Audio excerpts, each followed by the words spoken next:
Hello and welcome back. Make sure you subscribe to more stories. Let story begin. Sarah, the adventurous spirit of the group, led the way deeper into the mansion's grand foyer. Their flashlights cast elongated shadows on the cracked marble floor, amplifying the eeriness of their surroundings.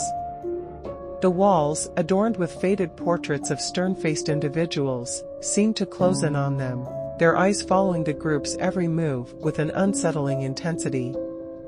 As they ventured further into the room, they noticed a fine layer of dust covering every surface, undisturbed for years. Cobwebs clung to the chandeliers, swaying gently in the drafty air. The chandeliers themselves, once exquisite works of art, now hung like mournful specters from the ceiling. Mark, the skeptic of the group, picked up the yellowed parchment from the piano, his fingers trembling. He read aloud the cryptic message, "Play to proceed." The words seemed to hang in the air, suffocating them with a sense of foreboding. Emily, the group's music enthusiast, hesitantly approached the grand piano, its ebony finish glistening dully in the faint moonlight. The keys were coated in dust, and the once magnificent instrument seemed to have lost its voice. She took a deep breath, her trembling fingers poised over the keys, and began to play a haunting melody. The notes echoed through the vast foyer, their melancholic resonance filling the room with a haunting ambience. The friends listened in silence, their breaths held, as the music swirled around them, carrying an unspoken sorrow from another era.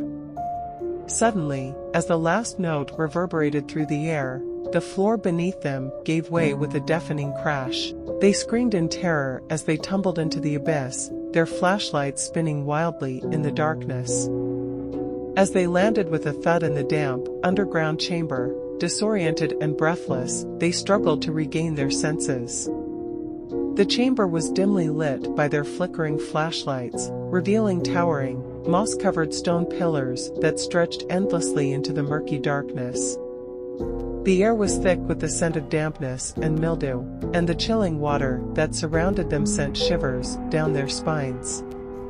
Their clothes clung to their bodies, soaked from their sudden plunge. Desperation and panic set in as they realized the water level was slowly rising, inch by chilling inch. Sarah's voice quivered as she shouted, "We need to find a way out, fast." They frantically scanned the chamber, their beams of light revealing hidden alcoves and ominous carvings on the damp walls. The carvings seemed to depict scenes of despair and drowning, adding to the sense of dread that enveloped them. In the dim light, a message etched into the stone caught Alex's eye: "Find the hidden lever to escape the rising tide." His heart pounded in his chest as he shared the discovery with the group. With a newfound determination, they spread out, wading through the rising water in search of the elusive lever. Each passing moment felt like an eternity, the water's icy grip tightening around their legs, threatening to engulf them. Just as despair began to take hold, Ben's flashlight revealed a faint glimmer in the corner of the chamber. He waded toward it, his hands trembling as he grasped a rusted lever half buried in the muck. The lever felt cold and foreboding in his grasp. With every ounce of strength, Ben pulled the lever, and a deafening grinding sound echoed through the chamber. The water receded, revealing ancient, waterlogged runes etched into the chamber's stone floor, remnants of a bygone era. They stood there panting and drenched, their hearts pounding in their chests. The chamber's exit, previously concealed by the rising water, was now revealed, a narrow stone passageway leading deeper into the mansion's secrets. As they stepped out of the chamber, their clothes heavy with moisture and their breaths still ragged, they knew that they had only just begun their harrowing journey through this twisted escape room.